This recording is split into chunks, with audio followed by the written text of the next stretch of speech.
Ok, vamos lá. Mergulhar hoje em gestão de projetos, que, olha, é sempre um desafio, né? Prazo, custo, recurso e aquela incerteza toda.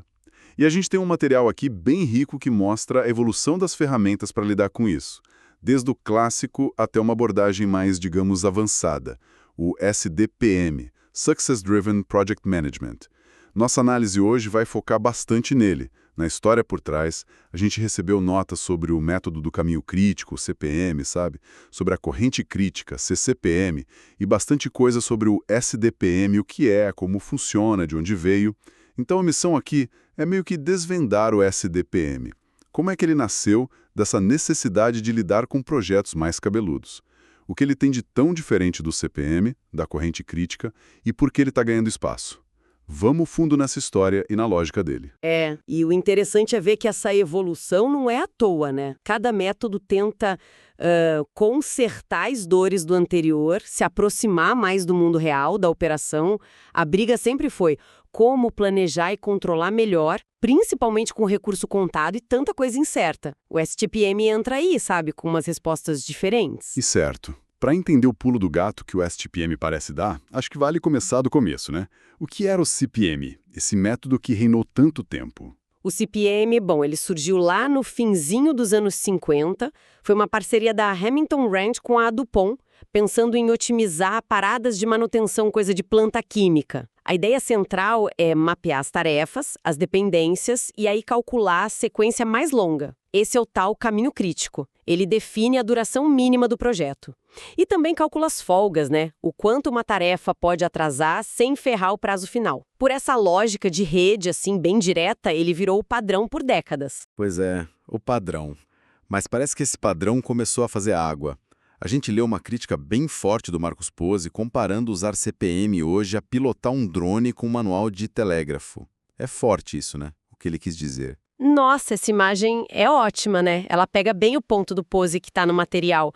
Ele argumenta que o CPM clássico, apesar de ser bom para aprender, não dá conta da vida real. Pensa bem, o projeto tem gente limitada, equipamento, grana contada, vários contratos rolando, risco pipocando, imposto. Quando você tenta encaixar tudo isso, fazer o tal nivelamento de recursos, aquelas folgas que o CPM calculou, puf, elas somem, viram uma ilusão, como ele diz. O erro, segundo Pozzi, é pegar uma fórmula de 1958 e jogar numa planilha hoje sem ver que o mundo mudou, a gestão mudou. Ele até cita umas métricas alternativas, tipo superfloat, drag, para tentar mostrar a flexibilidade real. Mas o ponto é, o CPM puro ficou velho para a prática. Entendi, a crítica faz sentido. E aí veio a corrente crítica CCPM. Foi uma tentativa de tapar esses buracos. Exatamente. A corrente crítica, que o Eliar Goldratt propôs em 97, foi uma resposta direta a isso, principalmente a questão dos recursos. Ela trouxe duas ideias fortes. Primeiro, identificar o caminho crítico, levando em conta também os recursos que são gargalo, o tal recurso tambor, que dita o ritmo. E segundo, mudar o jeito de lidar com as gordurinhas nas estimativas. Em vez de cada tarefa ter sua margem, que a gente sabe que acaba sendo usada na lei de Parkinson, a CCPM junta essas reservas em buffers, uns pulmões de segurança em pontos estratégicos, um no final do projeto e outros protegendo a corrente principal, os buffers de alimentação. Foi um passo conceitual importante, sem dúvida, mas as fontes que a gente tem também mostram críticas à CCPM. Tanto o Pozzi quanto o Vladimir Liberzon, que é um nome central no SDPM, apontam isso. A crítica é que a teoria da CCPM fica meio incompleta na prática. Não daria um método muito robusto quantitativo para calcular o tamanho certo desses buffers, nem para controlar o consumo deles de um jeito ligado aos riscos reais do projeto. Fica meio no feeling, sabe? Então, o CPM já não dava conta da realidade, a CCPM avançou, mas deixou pontas soltas nos buffers e riscos. O cenário estava pronto para algo mais, então. E aí que entra o SDPM. O que ele tem de diferente? É aí que o SDPM entra em cena. Ele veio lá da Rússia, nos anos 90, desenvolvido pela turma do Software Spider Project. E a proposta era mais parruda. Uma metodologia para integrar tudo: escopo, prazo, custo, recursos e, o ponto-chave, os riscos. Tudo num modelo só. A base do SDPM é o que eles chamam de Caminho Crítico de Recursos, o RCP, Resource Critical Path. Pensa nele não só como a sequência mais longa de tarefas, mas como a sequência mais apertada, quando você joga todas as restrições na conta ao mesmo tempo. A lógica das tarefas, claro, mas também a disponibilidade de gente, equipamento com suas habilidades, calendários certinhos, o fluxo de caixa, a chegada de material. Tudo isso influencia o caminho crítico. E tem um detalhe histórico aqui que as fontes destacam, bem interessante.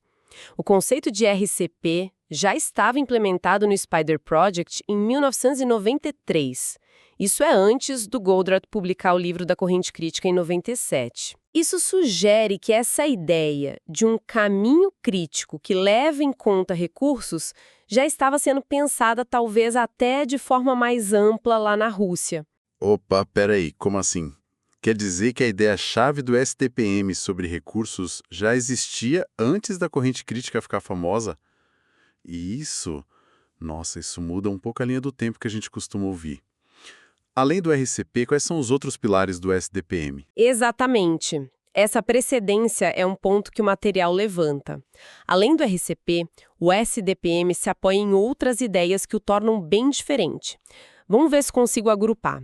Primeiro, e talvez o maior diferencial, é a gestão integrada e quantificada de riscos e incertezas. O risco aqui não é um anexo, é parte central do jogo. O SDPM usa simulação para calcular as reservas.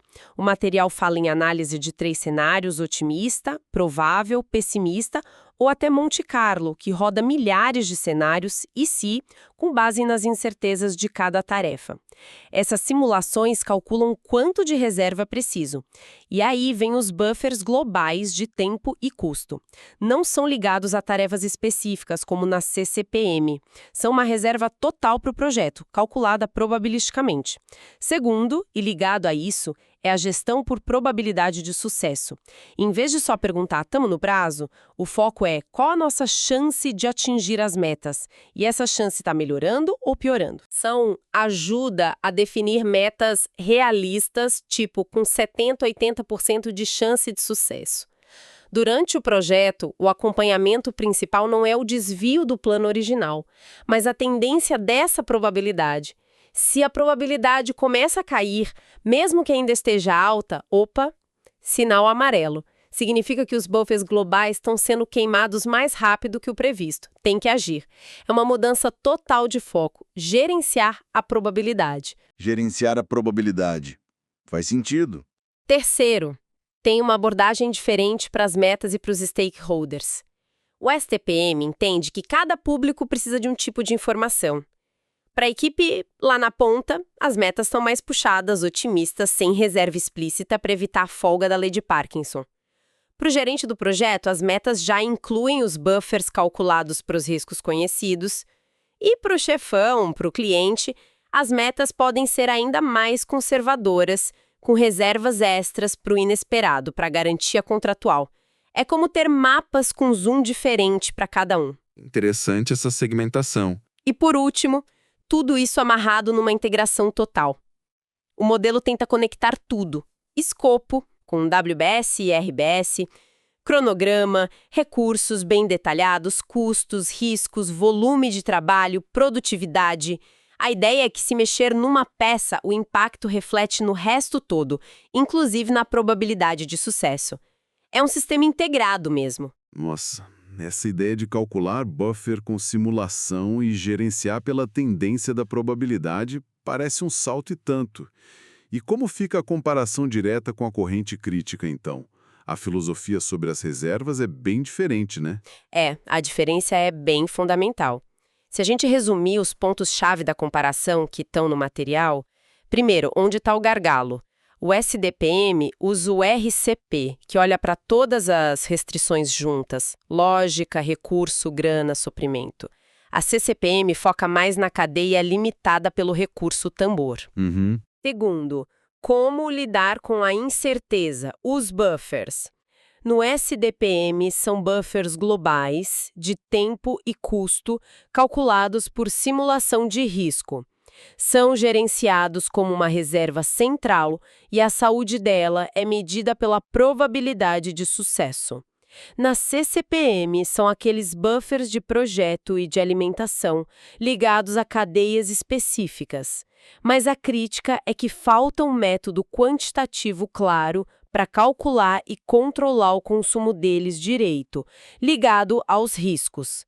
Lemos até um comentário do Liberson num fórum dizendo que simular os buffers de alimentação seria uma aproximação grosseira, porque os métodos do SDPM seriam mais avançados e confiáveis. Entendi. A crítica é na robustez do cálculo e controle. Exato. Terceiro, como medir o desempenho. O SDPM foca na probabilidade de sucesso das metas e principalmente na tendência dela. A CCPM geralmente olha o consumo percentual dos buffers, talvez use valor agregado, mas sem integrar tão fundo o impacto dos riscos futuros nas previsões. Certo. Por último, o nível de integração. O SDPM busca essa coisa mais holística, escopo, tempo, custo, recurso, risco, tudo num modelo só. A CCPM tem um foco mais forte em tempo e recursos. As outras áreas às vezes ficam meio em paralelo. A essência da diferença, assim, está na abordagem probabilística do SDPM. Ele tenta quantificar a incerteza e gerenciar ela de frente, não só se proteger com reservas fixas. E essa abordagem mais, digamos, robusta, que nasceu na Rússia, ficou só por lá ou viajou? Qual foi a trajetória do SDPM pelo mundo?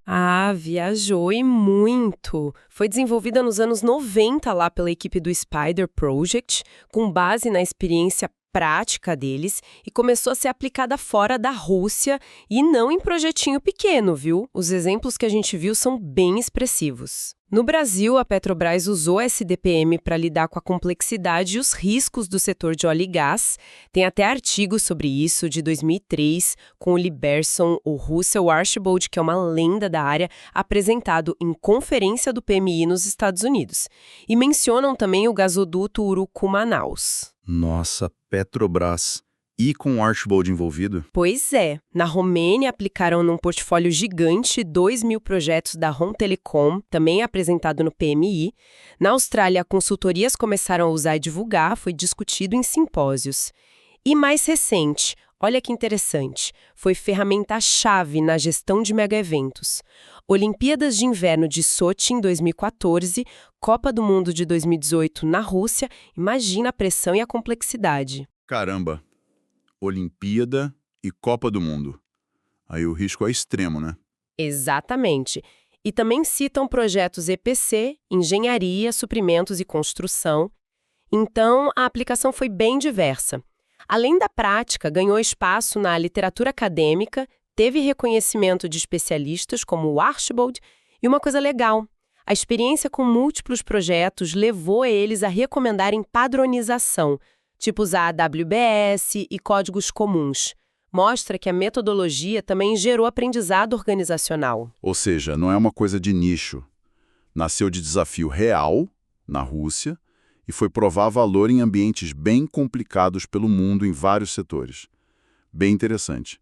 Agora, com esse foco todo em probabilidade, em dinamismo, uma pergunta que surge naturalmente, e a gente viu isso num fórum, é: como fica a ideia tradicional de baseline?